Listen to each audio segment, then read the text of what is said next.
성령이 너희에게 임하시면 너희가 권능을 받고 예루살렘과 온 유대와 사마리아와 땅끝까지 이르러 내 증인이 되리라. 자, 증인은 믿을 수 없는 사람, 시원찮는 사람한테 증인으로서의 자격을 주지 않습니다. 증인은 확실한 사람이 돼야 돼요.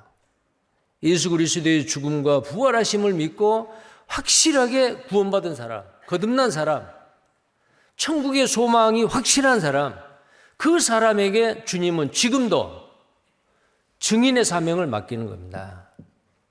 자, 우리는 바로 예수의 증인입니다. 자, 그 증인이 비겁하게 증언하지 아니하고 말하지 아니하고 입을 닫으면 안 되죠. 고린도서 4장 13절에 있는 말씀대로 나는 믿는 거로 말하노라. 믿으면 말을 해야죠. 확실히 믿는다면 확실한 증인으로서 확실한 증언을 해야 됩니다. 자, 그래서 초대교회에 많은 순교를 당하고 했던 그런 증인들은 어떤 마음을 가졌냐면은 내 목에 칼이 들어와도 나는 이 사실을 말하지 않을 수 없다. 그게 꼭 초대교회 성도들한테만 해당되는 게 아니죠. 우리는 정말 마지막 시대에 살고 있는 게 틀림없습니다. 그런 말씀 들으셨을까요? 400m 계주가 육상 경기에서는 정말 꽂히지 않아요. 올림픽 경기 중에서도. 네 사람이 버튼 터치를 해서 탁 돌아서 400계주에 1등을 했다. 대단하죠. 그런데 400계주 중에서 다 잘 달리는 사람이지만 그래도 그 중에서 잘 달리는 사람 1번 주자와 4번 주자래요. 자, 그래서 기독교 2000년 역사 가운데 확실한 증인으로서 순교의 정신을 가지고 죽으면 죽으리라 라는 그런 마음으로 복음을 우리에게까지 전해주었던 앞서간 믿음의 선진들, 자, 그 사람들이 첫 번째 주자였던 초대교회 형제 자매님들이었습니다. 자, 우리는 마지막 주자입니다. 주님이 우리에게 왜 이 시대에 우리를 태어나게 하시고 왜 이 시대에 우리를 세상의 죄악 가운데서 우리를 불러서 구원하게 하셨을까? 저가 어떻게 초대교회 성도들 같이 순교를 당하면서 복음을 전하겠어요? 그렇게 생각하실 수 있지만 하나님은 다 아십니다. 이 시대에 태어나게 하시고 이 시대에 우리가 구원받아서 하나님의 자녀가 되게 하신 것은 확신한 증인으로서 우리를 부르셨다 라는 겁니다. 근데 이제 그 초대교회 성도들이 많은 핍박 가운데 아주 목숨을 내걸고 이 믿음을 지켜야 될 상황입니다. 자, 그런데 그분들이 그 믿음을 지킬 수 있으려면 어떻게 해야 돼요? 말씀이 붙잡아줘야 되죠. 그래서 그들에게 위로하고 격려하고 용기를 주고 조금만 참자 라고 격려했던 게 바로 이 서신서들이에요. 요한계시록도 서신서의 형식을 가지고 있습니다. 여기에 이 서신을 쓴 사람이 요한이잖아요. 사도 요한. 수신자가 누구냐면은 소아시아의 7교회예요. 근데 그 소아시아 7교회는 인류 역사 가운데 그때 딱 끝나버린 거예요. 지금 소아시아 7교회 성지순례를 가보면 아무것도 없어요. 화산 폭발 아니면 지진에 의해서 돌무더기만 몇 개 남아 있어요. 그리고 그곳은 복음을 배척을 하는 이슬람교 국가가 되어버렸어요. 오늘날 터키죠. 그러면 이 소아시아 7교회에게 말씀하시는 예수 그리스도의 계시, 사도 요한을 통해서 말씀하신 예수 그리스도의 계시, 그 묵시가 그러면 역사적으로 끝나버리고 우리에게는 아무 소용이 없느냐? 아니죠. 소아시아 7교회에 소아시아에 7교회만 있는 게 아니고 많은 교회가 있었어요. 그런데 왜 이 사도행전 2장과 3장에 나와 있는 7교회만 표시를 했을까? 왜 하필이면 7교회일까? 7이라는 숫자는 완전 숫자고 전체를 나타내는 보편적인 숫자잖아요. 하나님의 숫자예요. 그 7교회는 바로 2000년 기독교 역사 가운데 교회사 가운데서 모든 교회의 특징을, 각 교회의 지역교회의 특징을 가지고 있는 대표적인 교회들이었어요. 지금 우리 시대에는 이 소아시아 7교회의 권면과 칭찬과 책망과 그런 것들이 있잖아요. 그런데 우리 시대에도 그 7교회가 다 공존할 수 있어요. 라오디게 교회 차지도 않고 덥지도 않고 입에서 토해내리라. 이름만 있는 명목적인, 실질적이 아닌 명목적인 그리스도인들이 많단 말이에요. 근데 빌라델비아 교회는 어때요? 책망이 없어요. 칭찬받는 교회예요. 빌라델비아는 형제 사랑이라는 뜻이에요. 사랑이 넘치는 교회. 그런 교회가 지금 이 시대에 있을 수 있어요. 에베소 교회와 같이 처음 사랑을 버린 교회도 있을 수 있고요. 옳고 그른 걸 판단은 잘해요. 인내도 있어요. 근데 처음 사랑을 버렸어요. 그런 교회도 있을 수 있잖아요. 서머나 교회 같이 핍박받는 교회도 있을 수 있습니다. 그러니까 이 요한계시록은 소아시아 7교회가 수신자이지만은 역사적으로 끝나버린 내용이 아니고요. 지금도 이 마지막 시대에 이 시대에 살고 있는 모든 그리스도인에게 주시는 교훈의 말씀입니다. 자, 그런데 이 말씀을 사도 요한이 기록을 했잖아요. 그런데 이 책 이름이 물론 이제 뭐 누가가 기록해서 누가복음, 마태가 기록해서 마태복음, 마가가 기록해서 마태복음, 마가복음 그렇게 이야기를 하지요. 이야기를 하는데 마가복음 1장에 보면 마가가 기록했지만 예수 그리스도의 복음의 시작이다 그렇게 이야기하고 있어요. 이 요한계시록도 마찬가지입니다. 실은 요한계시록은 요한이 한 계시가 아니고 예수 그리스도의 계시를 요한이 받아서 기록했다 그 말이에요. 그래서 실제적으로는 이 요한계시록이 예수 그리스도의 계시 이렇게 이름을 붙여야 맞습니다. 예수 그리스도의 계시. 자, 그래서 오늘 설교 주제를 예수 그리스도의 계시. 자, 이렇게 주제를 정했습니다. 초대교회의 그 핍박 가운데 믿음을 지키고 복음을 전했던 그 성도들 너무너무 핍박이 심하니까 어떤 사람은 야, 이거 믿음 지키기가 어렵구나. 그냥 도미티아누스 황제를 신이라고 입으로 시인해버려? 뭐 이런 그 유혹도 받았겠죠. 그런데 그 핍박 가운데 있는 초대교회에 구원받은 그리스도인들에게 예수 그리스도께서 사도 요한을 통해서 정말 사랑하고 위로하고 격려하는 그 하나님의 그리스도의 사랑을 우리는 이 요한계시록에서 볼 수가 있습니다. 그리고 이 요한계시록은 성경 66권 책 중에서 가장 어려운 책이라고 많은 분들이 이야기를 합니다. 가장 어려운 책.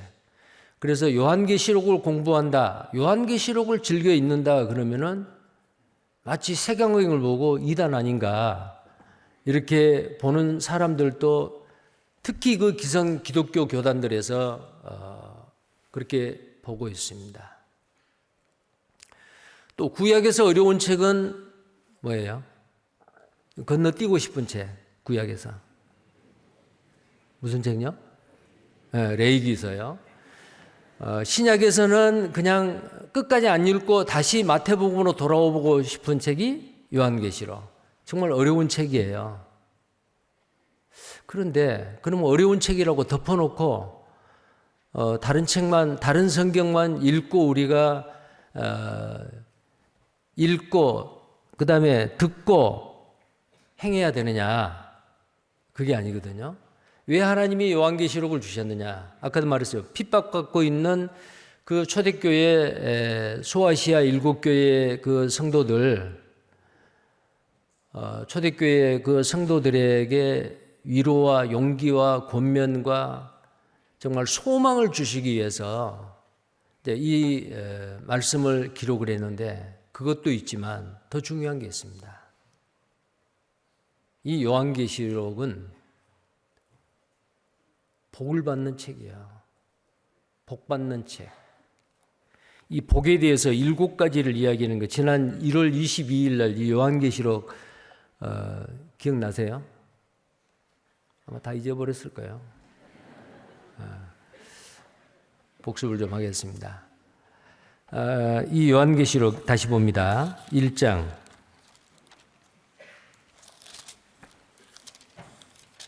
3절 말씀이에요. 이 애언의 말씀을 읽는 자와 듣는 자들과 그 가운데 기록한 것을 지키는 자들이 복이 있나니 때가 가까움이니라. 이 요한계시록의 1장에는 이 말씀 가운데요, 19절에 보면, 요한계시록 19절에 보면, 1장 19절에 그러므로 내 본 것과 이제 있는 일과 장차 될 일을 기록하라. 자, 시기적으로 이 3가지를 말했어요. 이제 본 것과 내가 본 것, 자, 이제 있는 일, 또 장차 될 일. 자, 이제 본 것은 이미 있었던 거, 이미 지나가 버렸던 거, 흔적으로 남아있는 어떤 그런 일들, 과거의 일입니다. 그 다음에 이제 있는 일, 현재죠. 그 다음에 장래일, 장차 될 일. 자, 이 장차 될 일 중에서는 인류 역사의 마지막 때, 특히 4장부터 이하는 네가 이리로 올라오라.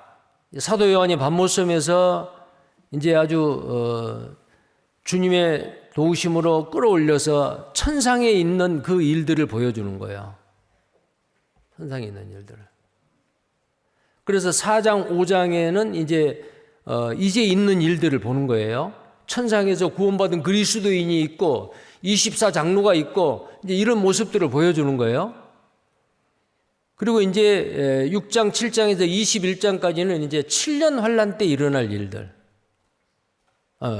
19장까지요. 그 다음에 이제 19장 21장에 거기에는 이제 천년왕국 때 일어날 일. 22장은 천국에서 있을 일.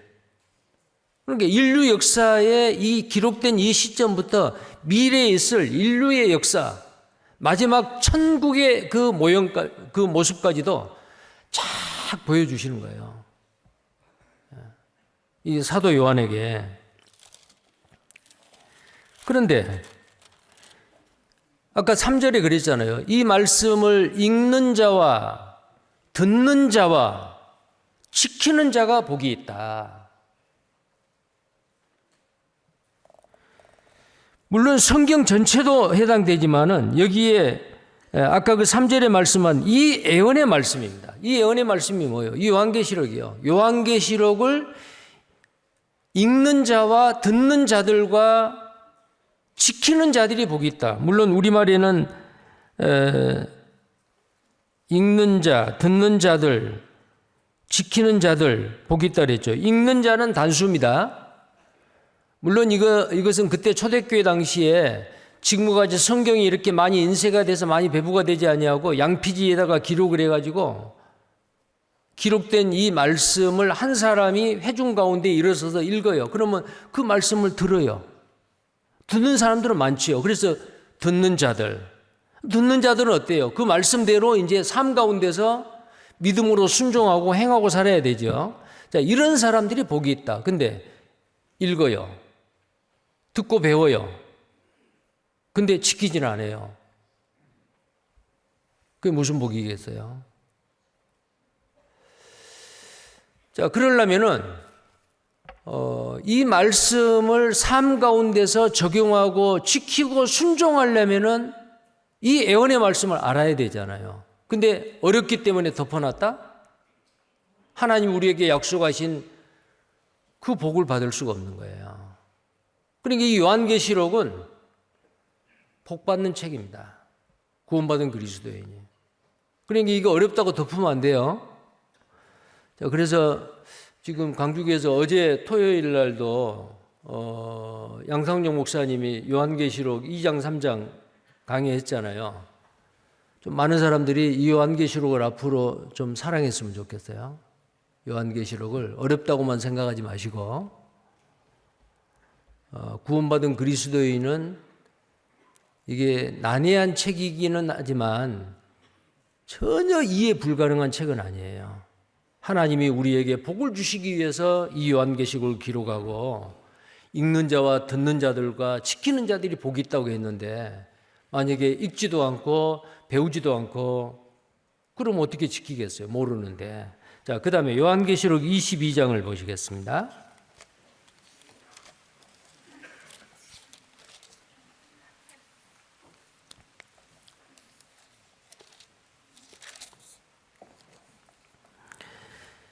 (7절) 말씀이에요. 요한계시록 22장 7절 말씀입니다. 함께 읽겠습니다. 보라, 내가 속히 오리니 이 책의 예언의 말씀을 지키는 자가 복이 있으리라 하더라. 자, 보라, 내가 속히 오리니.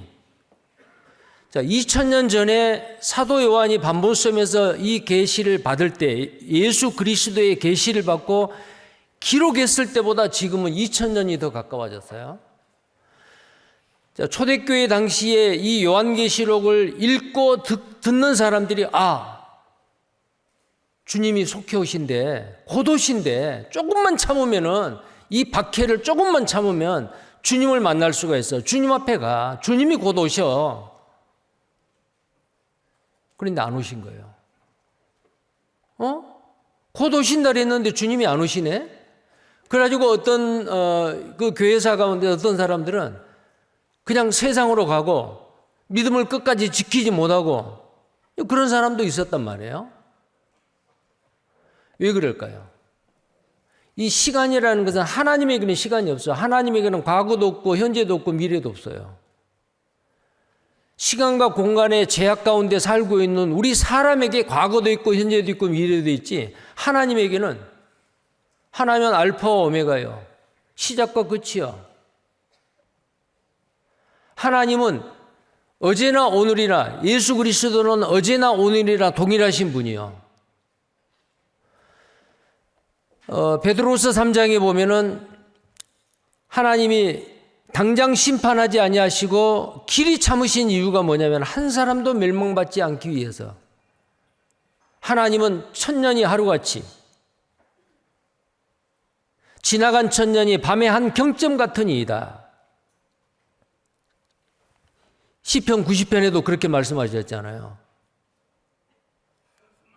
자, 하루살이가 하루는 길다고 생각하겠죠.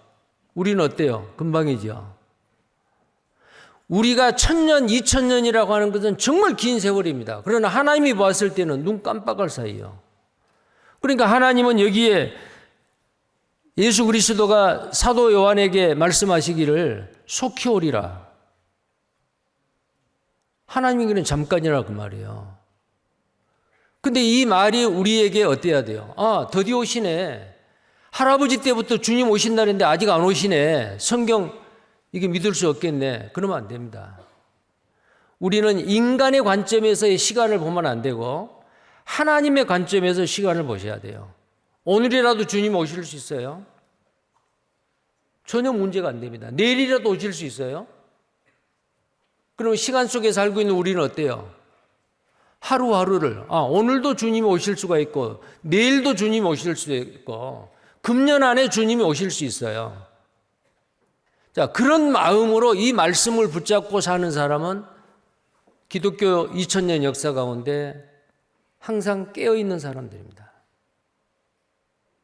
죄를 이겨요. 악한 마귀를 이기고 자기 육신을 이기고, 그래서 구별되게 경건하게 의롭게 살아가는 구원받은 그리스도인은 육신적으로 내가 이 세상에 살다가 죽을 때까지 주님이 안 오실 수도 있죠.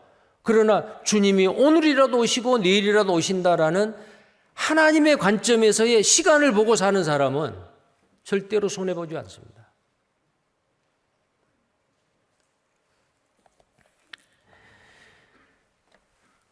말씀을 읽는 자와 듣는 자들과 지키는 자들이 복이 있다. 왜 그래요? 왜 복이 있느냐? 이유가 있습니다.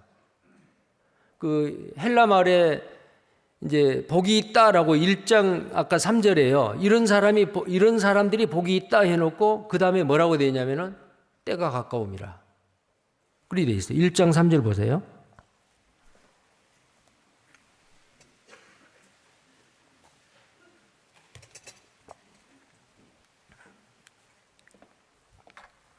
(1장 3절에)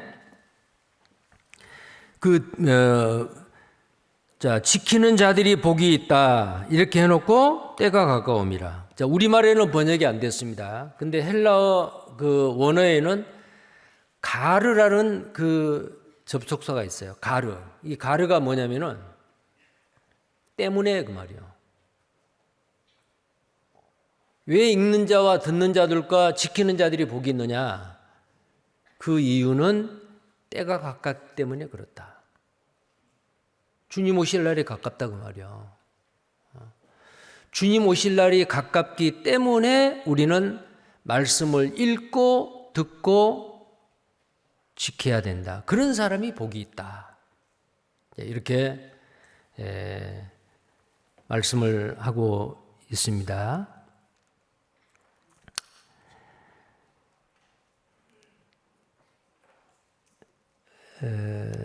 지난 시간 그 1월 22일 날 이 요한계시록 말씀할 때 7가지 복을 이야기를 했어요. 1장 3절에 있는 이 말씀을 듣고 읽고 듣고 지키는 자가 복이 있다고 했고, 이제 두 번째 요한계시록에서의 복은 14장 13절에 내가 들으니 하늘에서 음성이 나서 가로되 기록하라. 자금 이후로 주 안에서 죽는 자들이 복이 있다. 주 안에서 죽는 자들이 복이 있다 그랬어요. 하심에 성령이 가라사대 그러하다. 저희 수고를 그치고 시리니 저희는 저희의 행한 일이 따름이라 하시더라. 물론 이것은 이제 7년 환란 때에 14만 4천이 구원을 받죠. 유대인의 14만 4천이. 근데 그들이 666의 표를 받지 아니하고 적그리스도로 인해서 핍박을 받습니다. 그래서 다 순교를 당해요. 주 안에서 죽어요. 근데 그런 사람들이 복이 있다 그 말이에요. 자, 이런 사람들은 초대교회부터 지금까지 복음을 전하다가 순교당한 사람뿐만 아니고 구원받고 나서 주를 위해 살다가 어느 날 이 땅에서의 삶이 끝났어요. 새로운 피조물로서 주님의 자녀로 살다가 죽었어요. 그 모든 사람은 다 주 안에서 죽는 자가 복이 있습니다. 하나님이 이 땅에서 성도를 가장 귀중히 여기시고 성도가 죽는 것을 하나님은 귀하게 여기신다 그랬어요. 근데 악인이 죽는 것을 하나님이 기뻐하지 않는다 그랬어요. 악인이 뭐예요? 구원받지 못하고 살다가 죽는 사람을 하나님이 기뻐하지 않아요. 안타까워해요. 근데 주 안에서 죽는 자, 그 사람이 복이 있다. 왜요? 이 땅에서 어떻게 살았든지 간에 육신적으로는 가난하게 살든지 아니면은 좀 불편하게 살든지 어려운 가운데 살든지 어땠든지 간에 구원을 받고 나서 소망 가운데 주님을 바라보고 복음을 위해서 살다가 어느 날 죽었어요. 그 사람 복이 있다고 말이에요. 왜요? 그 모든 수고가 거치고 인생의 무거운 그 짐을 다 벗어버리고, 물론 죄의 짐은 십자가에서 주님이 죽으실 때 다 벗었고 인생의 무거운 짐 다 벗어버리고 주 앞에 가서 편히 안식하고 살게 돼요. 근데 문제는 행한 일이 따름이라. 구원받고 나서 이 땅에서 저희의 행한 일이 따름이라 하시더라. 자, 구원받은 그리스도인들 살다가 죽으면은 그게 복이다. 이게 이제 두 번째 요한계시록에서 복이라고 했고요. 그 다음에 세 번째 복은 요한계시록 16장 15절에 찾아보실 분은 빨리 한번 확인을 한번 해보십시오. 요한계시록 16장 15절에 보라 내가 도적같이 오리니 누구든지 깨어 자기 옷을 지켜 벌거벗고 다니지 아니하며 자기의 부끄러움을 보이지 않은 자가 복이 있도다. 깨어있어 벌거벗고 다니지 아니하는 자가 복이 있다. 아담하와가 선악과를 먹고 나서 뻘거벗은 거 알았죠? 부끄러운 수치, 심판에 대한 두려움 때문에 무화과 잎사귀로 치마를 만들어 입고 나무 뒤에 숨었어요. 아담을 불렀습니다. 내가 어디 있느냐? 몰라서 그렇게 묻는 게 아니에요. 그때 아담은 제가 벗었으므로 두려워하여 숨었나이다. 자기가 죄인이라는 거, 심판받을 운명이라는 거 고백한 거예요. 그래서 무화과 잎사귀 치마를 벗기고 아담 하와에게 가죽옷을 지어 입히셨다라고 창세기 3장 21절에 말씀하라고 했습니다. 그게 최초의 복음이요. 예수 그리스도는 창세기 3장 15절에 약속을 했고 그 예수 그리스도가 우리를 위해서 십자가에서 죽으시고 우리 죄값을 위해서 희생당할 십자가에서 죽으실 거 가죽옷으로 보여주신 거예요. 이사야 61장 10절에 하나님께서 우리에게 구원의 옷, 의의 겉옷을 입히신다. 마태복음 22장에 보면은 혼인잔치에 초청을 받았는데 그 임금이 와서 보니까 다른 사람 전부 다 준비해 놓은 애복을 다 걸쳤는데 한 사람이 애복을 입지 아니하고 앉아 있어요. 너는 왜 애복을 입지 않았느냐? 유구무원연을. 자, 그 사람 악한 자를 끌어내어 바깥 어두운 곳에 거기서 슬피 울며 이를 갈미 있으리라. 지옥입니다. 왜요? 벌거벗었어요. 죄의 부끄러운 수치를 가리지 못한 뻘거숭이요. 여기 있는 그런데 이 요한계시록 16장 15절은요. 마지막 이 세상을 심판할 끝까지 복음을 배척하고 믿지 아니할 이 세상 사람들을 심판할 마지막 불심판 아마겟돈 전쟁을 이야기합니다. 그때에 왜 전쟁 이야기 중에 깨어 자기 옷을 지켜 벌거벗고 다니지 아니하며 자기의 부끄러움을 보이지 않는 자가 복이 있도다. 뻘거벗으면 안 돼요. 뻘거벗은 것을 덮어야 돼요. 그 뻘거벗은 수치를 가리우지 못했어요. 근데 가리운 사람은 복이 있다. 무엇으로 가리워요? 가죽옷으로 가리워야 돼요. 가죽옷. 오해하지 마십시오. 가죽옷이 없는데 금년 겨울에 한 벌 살까? 그렇게 생각하실지 모르겠는데 그 가죽옷은 바로 구원의 옷, 의의 겉옷, 애복이에요.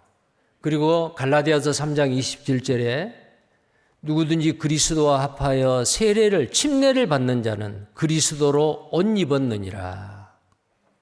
그리스도와 합하여 침례를 받는다 그 말은 예수의 죽음이 나의 죽음이고 예수의 부활이 나의 부활이고 예수님의 죽으심과 부활하심을 믿음으로 말미암아 의롭담을 받고 의의 겉옷을 입은 거예요. 구원의 옷을 입은 거예요.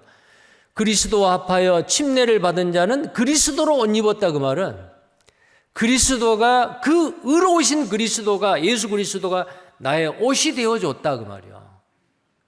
믿는 자는 그리스도로 옷 입는 거예요. 이 옷을 입어야 벌거벗지 않아요. 이건 무슨 말이에요? 예수 그리스도를 믿음으로 말미암아 구원받았다 그 말이에요. 그 구원받은 사람 복 있어요. 이 세상 사람들은 뭐 사업이 잘 되고 무병장수하고 자녀들이 잘 되고 뭐 이것도 복은 복이지요. 그러나 사람으로 태어나서 최고의 복이 뭐예요? 아브라함에게 약속했던 모든 민족이 너를 인하여 복을 받으리라. 그 복은 육신의 복을 이야기한 게 아닙니다. 신령한 복이에요. 천국에서 영원히 살 수 있는 영원한 복이에요. 그래서 여기에 있는 요한계시록 16장 15절에 부끄러움을 보이지 않는 자가 복이 있다. 구원의 옷을 입는 사람, 예수 그리스도로 옷 입는 사람입니다. 자, 우리는 다 복받는 사람들이죠. 자, 그 다음에요. 그리고 이제 내가 부끄러움을 믿지 않았더라면 아직도 뻘거숭이로 그 죄의 수치를 가리우지 못하고 죄 가운데서 왜 사는지 어디로 가는지 알지 못하는 내 사랑하는 가족들, 주변의 사람들 얼마나 많아요. 그분들에게도 이 복을 전해야 되잖아요. 자, 그 다음에 요한계시록 19장 9절에 자, 요한계시록 19장 9절에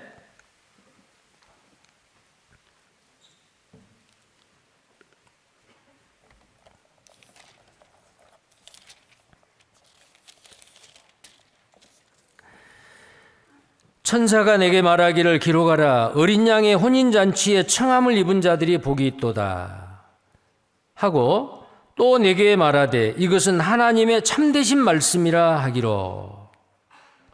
자, 어린 양의 혼인잔치에 청함을 입은 자들이 복이 있다.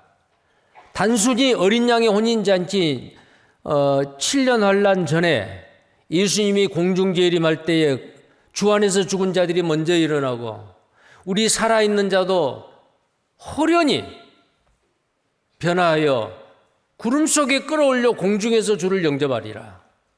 자, 그러면 뭐예요? 7년 이 세상 심판할 때에 7년 어린 양의 혼인잔치가 있어요. 그 혼인잔치에 청함을 받은 사람이 누구예요? 신부입니다. 혼인잔치의 신부예요. 그냥 단순히 초대받은 게 아니에요. 신부로서의. 자, 그래서 19장 방금 19장에 7절에 보면은 7절 보겠습니다. 제가 읽겠습니다. 우리가 즐거워하고 크게 기뻐하여 그에게 영광을 돌리세.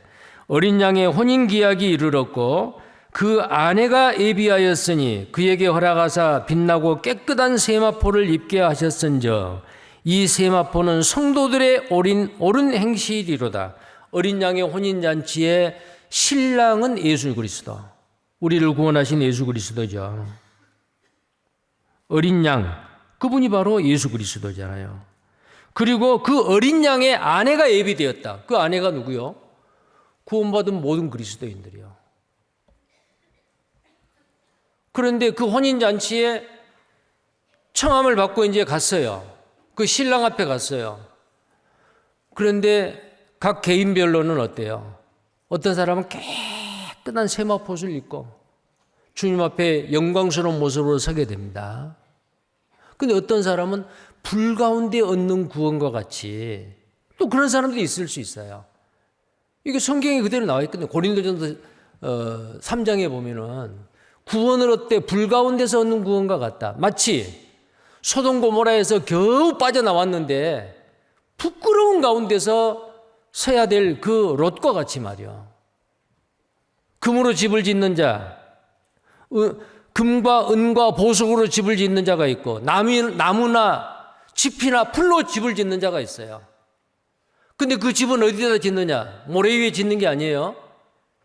반석 위에 지어요. 그 반석은 예수 그리스도죠. 근데 그 반석 위에 나무나 짚으로 집을 짓는 자, 금이나 은이나 보석으로 집을 짓는 자. 근데 그 공력이 불탈 때 나무나 짚이나 풀은 다 타버려요. 금이나 은이나 보석은 불 가운데 통과해도 타질 않아요. 구원받은 그리스도인의 삶은 육체의 영광은 풀이고 꽃이다.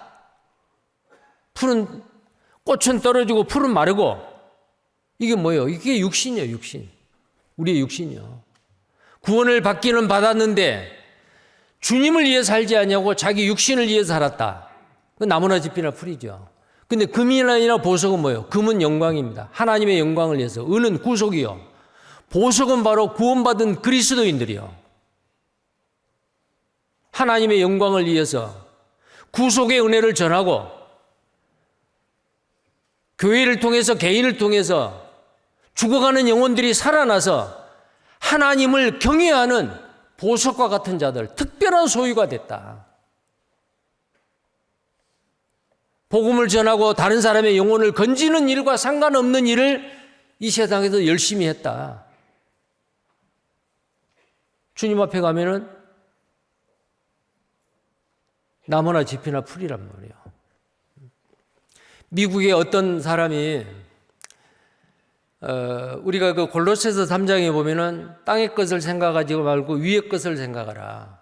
썩어질 양식을 위해서 살지 말고 썩지 않을 영생하는 양식을 위해서 살아. 그게 뭐예요? 금이나 은이나 보석이란 말이에요. 나무나 짚이나 풀은 타버리고 썩어버려요. 미국의 어떤 그 소년이 어렸을 때에 가난했는데 땅을 보고 가다가 $5 지폐를 주었대요.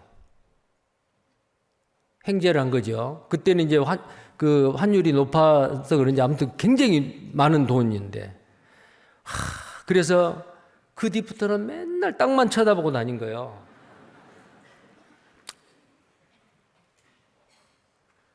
정말 아름다운 새가 날아다니는 저 창공, 해가 떠 있는 저 하늘, 아름다운 별, 나무 이런 거 보지 않냐고 평생 동안 이 땅만 쳐다봤어요. 어른이 돼서도 이러고 다녔어요. 그래서 땅에 있는 거, 그래서 그 통계가 나왔는데 뭐 여자의 머리핀을 몇천 개를 주었고, 그 다음에 동전을 몇 개를 주었고, 또 뭘 주었고, 그래서 집에가 이렇게 그냥 쓰레기 이렇게 모아놓은. 그래 나중에 그 직업이 뭐였느냐면은 쓰레기 이렇게 수거해서 하는, 그 인생은 땅만 쳐다보니까. 그러다가 나중에 죽으면 어때요? 하늘이거든 생각 안 해. 또 미국의 어떤 아주 부유하게 살았던 사람이 이제 정년퇴직을 하고 나서 남은 여생을 뭐 하고 살까? 근데 평소에 자기의 취미 생활이 뭐냐면은 전 세계 조개껍질을 모으는 거래요. 그래가지고 요트를 사가지고요. 비싼 요트를 사가지고 해안선을 따라서 전 세계 바닷가에 가서 거기 내려가지고 또 예쁜 조개껍질을 줍고, 자, 조개껍질을 아주 진귀한 조개껍질을 많이 모았어요. 죽으면 어때요? 만약에 그 사람이 구원받은 그리스도인이었다. 구원받은 그리스도인은 그런 일을 안 하겠죠. 주님이 만약에 너 뭐 하다 왔느냐 그러면 나 조개껍질 줍다가 왔어요. 그럴까요? 요즘은 그래 안 하는데 제가 수년 전입니다. 한 25, 6년 전 제가 어느 지역교회에 있었는데 신방을 갔어요. 죄송합니다. 깜짝 놀랐어요. 이 찬장이 있는데요.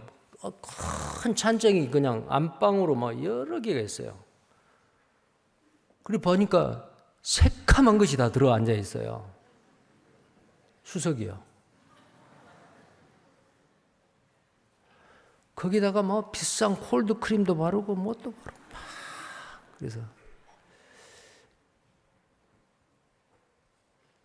형제님, 자매님한테 이런 공을 드려요? 그랬어요. 쓰다듬어주고 이렇게 하냐고. 만약에 그런 분이 이제 구원을 받아 또 교회에 나왔어요. 주님 앞에 가서 뭐 하다 왔느냐 그러면은 진귀한 돌 모으다 왔어요. 그러면 안 되죠. 자, 우리의 삶의 의미와 목적은 바로 뭐냐면은 썩지 아니할 것, 영원한 겁니다. 잠깐 누리다가 가지고 놀다가 다 버리고 갈 것, 아이들 장난감과 같아요. 그것을 위해서 우리 인생을 낭비하면 안 됩니다.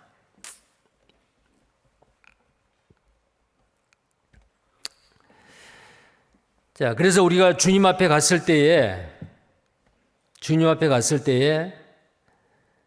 어린 양의 혼인잔치에 신부로서 섰을 때에 어떤 사람은 깨끗한 세마포옷을 입고 칭찬과 존귀와 영광을 받을 사람도 있겠죠. 그러나 깨끗한 세마포가 아닌 정말 더럽혀진 그런 모습으로 보기 싫은 모습으로, 아름답지 못한 모습으로 그 신랑 앞에 서면 어떻게 되겠어요? 근데 여기 뭐라 되었어요? 세마포를 입게 하셨은즉 이 세마포는 성도들의 옳은 행실이로다. 그래서 옳은 행실이요. 읽고 듣고 지키는 자들이 복이 있다 그랬는데 하나님의 말씀대로 순종하고 사는 사람들, 옳은 행실이잖아요. 자, 그 다음에 20장 6절 보겠어요. 요한계시록 20장 6절. 20장 6절 같이 읽겠습니다. 이 첫째 부활에 참여하는 자들은 복이 있고 거룩하도다. 둘째 사망이 그들을 다스리는 권세가 없고 도리어 그들이 하나님과 그리스도의 제사장이 되어 1000년 동안 그리스도로 더불어 왕노릇하리라. 1000년 동안 왕노릇할 자가 누구냐면은 첫째 부활에 참여한 자들입니다. 첫째 부활이 뭐예요? 성경에는 부활이 두 종류가 있어요. 요한복음 5장 25절에 선한 일을 행하는 자, 악을 행하는 자, 선한 일을 행하는 자는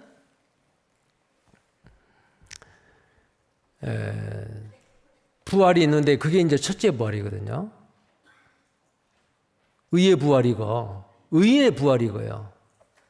그 다음에 첫째 부활에 참여할 수 없는 사람은 천년왕국 이후에 하나님의 최후의 심판대 앞에 서기 위해서 음부에 있는 영혼과 무덤과 바다에 있는 육체를 끄집어내서 하나님의 크고 흰 보좌 앞에 서요.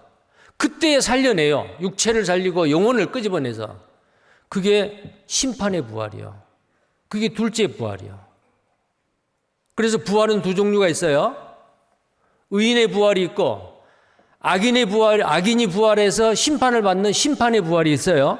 첫째 부활이 있고 둘째 부활이 있어요. 근데 첫째 부활은 약간 시간적인 차이가 있는 사람들이 있어요. 첫째 부활은 우리 구원받은 그리스도인이 예수님이 7년 환란 바로 직전에 예수님 공중재림할 때에 주 안에서 죽은 자가 먼저 일어나고 우리 살아있는 자도 갑작스럽게 호련히 변화합니다. 공중에서 주님을 만나게 되죠. 7년 어린 양의 혼인잔치에 참여해야 돼요. 그게 바로 이제 첫째 부활인데 7년 환란 때 구원받을 사람이 또 있어요. 14만 4천의 유대인입니다. 그들은 666의 표를 안 받습니다. 순교를 합니다. 그러니까 7년 환란 때 구원받는 유대인들은 굉장히 아주 어렵게 구원받죠. 물론 믿음으로 구원받지만은 그 믿음을 지키기 위해서 순교를 당해요. 자, 이 20절 방금 읽었던 그 20장 6절에 나와 있는 그 내용이 바로 그거예요. 5절에 보면 이랬죠. 5절에 그 4절부터 한번 보겠어요. 20장 4절에 또 내가 보좌들을 보니 거기에 앉은 자들이 있어 심판하는 권세를 받았더라. 또 내가 보니 예수의 증거와 하나님의 말씀을 인하여 목배임을 받은 자의 영혼들과 또 짐승과 그의 우상에게 경배하지도 아니하고, 짐승은 적그리스도고 그 적그리스도의 우상에 경배하지도 아니하고 이마나 손에 그의 표를 받지 아니한 자들, 짐승의 표 666의 표를 받지 않기 때문에 순교를 당해요. 죽어요. 7년 환란 때 구원받을 14만 4천이요. 이마와 손에 그의 표를 받지도 아니한 자들이 살아서 산다 그랬죠. 죽었는데 살아요. 이게 부활이요. 이 사람들도 또한 첫째 부활에 포함이 돼요. 살아서 그리스도로 더불어 1000년 동안 왕노릇하리니 그 나머지 죽는 자들은 그 1000년이 차기까지 살지 못하더라. 그 나머지 죽는 자들은 뭐예요? 구원받지 못하고 죽은 사람들이요. 1000년 동안 음부와 바다와 무덤에 갇혀 있어요. 1000년하고 끝나고 나서 심판의 부활로 그들을 끄집어내요. 그게 이제 요한계시록 20장 14절부터의 말씀이죠. 바다가 죽은 자들 내어주더라. 사망과 음부도 죽은 자를 내어주더라. 하나님의 백보자 심판대 앞에서 책들에 기록된 대로 창세 이후로 생명책에 기록되지 못한 자는 누구든지 다 심판을 받으리라. 구원받지 못하고 죽은 사람들이요. 이 사람들은 심판의 부활, 둘째 부활에 참여해 첫째 부활에는 참여가 안 돼요. 그래서 6절에 이 첫째 부활에 참여하는 자들은 복이 있고 거룩하도다. 둘째 사망이 그들을 다스리는 권세가 없고 도리어 그들이 하나님과 그리스도의 제사장이 되어 1000년 동안 그리스도로 더불어 왕노로 다리라. 둘째 사망이 그들을 다스리지 못한다. 둘째 사망이 뭐예요? 요한계시록 21장 8절에 믿지 아니한 자들과 두려워하는 자들과 우상 숭배자들 모든 거짓말하는 자들 불과 유황으로 타는 못에 참여하리니 이것이 곧 둘째 사망이라. 둘째 사망은 지옥이요. 그런데 우리는 어때요? 둘째 사망을 받지 않을 사람들이요. 자, 우리는 그랬다 하더라도 이걸 뻔히 알면서요. 이걸 확실히 알면서 사랑하는 나의 가족들, 주변에 있는 사람들, 아는 친지, 친구들, 그들에게 믿는데 말하지 않고 입을 다물고 있다. 그렇다면 확실한 증인이 아니죠. 제가 서두에 말했죠. 사도 요한 몇 번 죽을 고비를 당했지만 밤모습에 유배당해서 예수 그리스도의 계시를 받고 목숨을 내걸고 기록을 했어요. 그 요한계시록 예수 그리스도의 계시의 책이 우리에게까지 왔잖아요. 증거는요, 글로 써서 증인의 역할을 하는 사람도 있고, 내가 확실히 아는 이 진리를 입으로 전해서 증인의 역할을 하는 사람이 있고, 어떤 사람은 내가 구원받은 하나님의 자녀로서 새로운 피조물로서 내 삶을 통해서 깨끗하고 정결한 내 삶을 통해서 나는 예수 믿는 사람이고 천국에 소망이 있는 사람이다 라고 삶으로 예수 그리스도를 증거한 사람도 있고요. 그런데 그 모든 것이 동시에 함께 말로도 문서로도 요즘은 어때요? 카톡으로 좋은 말씀들이 있으면 공유를 하잖아요. 어떤 방법으로든지, 그리고 말로나 아니면 말씀을 들어보자는 거 이걸로 끝나는 게 아니고 내 삶을 통해서 저 사람이 나에게 말씀을 듣자고 하는데 저 사람이 믿는 하나님이라면은 나도 믿으면 좋겠다. 뭘 보고 그러죠? 내 삶을 보고요. 구원받은 그리스도인이 오직 자기만 생각하는 이기적인 삶, 인색한 삶, 나누지 못하는 삶, 베풀지 못하는 삶, 이기적인 삶을 살고 있는 그런 그리스도인이 있다면 믿지 않는 가족이나 친척이나 이웃들이나 친지들이 보고 어떻겠어요? 안 믿는 나보다 못하는데? 그 말이 힘이 없어요. 신청이 안 돼요. 자, 그래서 우리는 첫째 부활에 참여하는 복 있는 사람들이죠. 또 다른 사람에게도 이 복을 공유할 수 있도록 확실한 증인으로, 예수의 증인으로 우리는 살아야 된다 그 말이에요. 자, 그 다음에 아까도 봤는데 이제 7번째 복이 6번째 복입니다. 22장 7절이에요. 22장 7절에 보라 내가 속히 오리니 이 책의 예언의 말씀을 지키는 자가 복이 있으리라 하더라. 이게 반복이 되잖아요. 말씀을 지키는 자가 복이 있다. 그런데 여기에 내가 속히 오리니 이 책의 예언의 말씀, 이 책이 뭐예요? 성경 전체가 아니고 이 요한계시록이요. 이 책의 예언의 말씀을 지키는 자가 복이 있다. 그 말은 이 책의 예언의 말씀을 앞으로 7년 환란 때, 앞으로 되어질 거, 천년왕국 때, 그리고 천국에서 이런 내용을 몰라도 된다가 아니에요. 정확하게 알면 어때요? 이런 소망이 확실하면은 그 삶이 확실할 수 있어요. 소망이 확실하지 않으면 어때요? 핍박과 고난이 있어도 그 핍박과 고난이 힘들고 어렵기 때문에 능히 이기지를 못해요. 예수님께서 재림하신 날에는 재림 그 신앙을 가지고 있는 기독교 역사상의 그리스도인들이 있잖아요. 그들은 날마다 승리를 했어요. 재림 신앙이 희미해지는 사람 실패했습니다.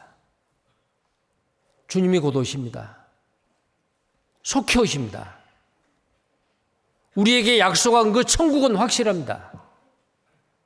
근데 그 내용이 요한계시록에 있어요. 근데 요한계시록 어렵다고 덮어놓고 이걸 만약에 읽지 않냐고 배우지 않고 덮어놓는다. 손해봅니다. 신앙적으로. 내가 속히 오리니 이 말씀을 지키는 자가 복이 있다. 그 다음에 7번째로 요한계시록 22장 14절입니다. 요한계시록 22장 14절.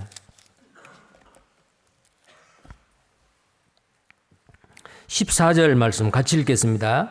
그 두루마기를 빠는 자들은 복이 있으니 이는 저희가 생명나무에 나가며 문들을 통하여 성에 들어갈 권세를 얻으려 함이로다.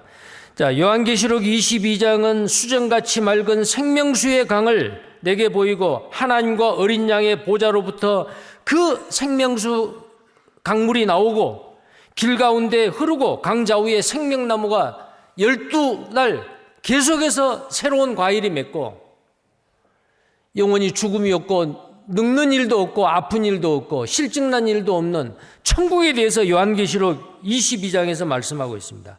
근데 그 천국에 누가 들어가냐고 말이에요. 누가 들어가냐면은 14절에 그 두루마기를 빠는 자들은 복이 있다. 이는 저희가 생명나무에 나아가며 문들을 통하여 성에 들어갈 권세를 얻으려면 이 성은 천국의 성입니다. 누가 들어가느냐?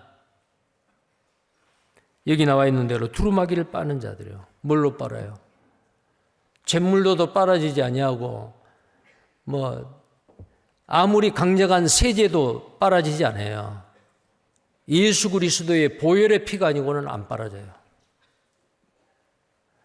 허다한 무리들이 이 세상에서 예수 그리스도의 어린 양의 피로 말미암아 깨끗함을 입은 사람들이 많은 무리가 그 천국에 왔다고 요한계시록 7장에 그렇게 말하고 있죠. 예수 그리스도의 보혈 피가 아니고는 절대로 우리는 깨끗해질 수가 없습니다. 그 피가 우리가 구원받을 때뿐만 아니고 우리의 삶 가운데서 예수 그리스도의 이 피는 계속 효력이 있습니다. 우리가 만약에 혹시 실수로 죄를 짓는다 할지라도 그 죄는 예수 그리스도의 피가 우리를 깨끗게 해주시는 거거든요. 보혈의 능력입니다. 자, 그래서 여기 이 요한계시록에 나와 있는 7가지 복은 먼저는 십자가에 죽으시고 부활하신 예수 그리스도를 믿음으로 말미암아 거듭난 사람, 구원받은 사람, 새로운 피조물이 된 사람, 그 사람이 복이요. 그리고 구원받고 나서는 어떻게 해야 돼요? 구원받은 하나님의 자녀로서 우리는 살아야 돼요. 살다가 어느 날 죽어요. 그 사람이 복이 있어요. 자, 우리는 구원받고 나서 지금 살고 있습니다. 주님이 곧 오십니다. 곧 오셔요. 자, 이런 내용을 사도 요한이 창안해낸 게 아니에요. 예수 그리스도가 반모섬에서 고난 가운데 죽을 고비를 몇 번 넘긴 사도 요한에게 이걸 계시해 주시는 거예요. 성경은요, 편안하게 책상에 앉아서 배우는 게 아닙니다. 고난 가운데서 배워요. 우리가 그 고난이 징계를 통해서 고난받을 수도 있고요. 나를 연단하기 위해서 그 믿음이 정금과 같이 되게 하기 위해서 욥을 연단했듯이 하나님이 우리 각 사람에게 이런 모양 저런 모양의 고난이 있습니다. 근데 그 고난받는 것을 싫어하면 안 됩니다. 근데 어떤 사람이 고난이 있느냐? 주를 위해서 살고자 하는 자에게 반드시 저항이 있고 장애물이 있고 고난이 있어요. 구원받고 나서 입을 닫으면 고난 없어요. 때를 얻든지 못 얻든지 증인으로서 이 말씀을 전하다 보면 저항이 있어요. 또 기도하는 거예요. 그런 가운데 말씀을 보면 하나님이 위로해 주시고 격려해 주시고 이 말씀을 깨닫게 해 주셔요. 내가 고난받기 전에는 그릇 행하였더니 고난받는 이후에 내가 이 말씀을 내가 알았나이다. 고난이 내게 유익이라 그랬죠. 초대교회 성도들에게 이 요한계시록을 하나님이 예수 그리스도의 계시를 주신 것은 정말 그들은 죽느냐 사느냐의 그 핍박과 고난 가운데 있었습니다. 그들에게 말씀으로 이기고 살 수 있도록 주시는 말씀이 요한계시록이다 그 말이에요. 자, 그래서 앞으로 이 요한계시록 더 사랑하시고 읽고 듣고 우리의 삶 가운데서 이 말씀을 붙잡고 지키는 우리 모두가 되었으면 좋겠습니다. 그래서 복을 많이 받는 복 받는 우리 광주교회 됐으면 좋겠습니다. 기도하겠습니다. 거룩하시고 자비로우신 살아계신 우리 하나님 아버지 감사합니다. 소망 없이 살던 우리에게 영원한 생명과 소망을 주시고 썩지 아니하고 쇠하지 아니하는 영광의 기업과 면류관을 우리에게 또한 약속해 주신 하나님 감사합니다. 우리에게 복 주기를 원하신 하나님, 우리에게 이 말씀을 주시고 특히 성경 마지막 책인 이 요한계시록을 우리에게 주신 거 감사합니다. 난해하고 어려운 책이라고 하지만 성령님, 진리의 성령께서 우리의 마음을 열어주시고 깨닫게 해주시고 열심히 읽고 배우게 하시고 또 이 말씀을 삶 가운데서 적용하고 지키는 우리가 되게 해주옵소서. 속히 오시겠다고 약속하신 주님 앞에 섰을 때에 착하고 충성된 종으로 주님 앞에 설 수 있는 우리 모두가 되게 해주옵소서. 앞으로 계획되어져 있는 대전도 집회 또 많은 그 교회의 그 계획들 주님의 계획과 섭리 가운데 주님의 선하신 뜻 가운데서 모든 것이 순적히 이루어질 수 있도록 하나님께서 도와주시고 축복해 주옵소서. 우리를 구원해 주시고 사랑하신 고마우신 예수님 이름 받들어 기도드립니다. 아멘.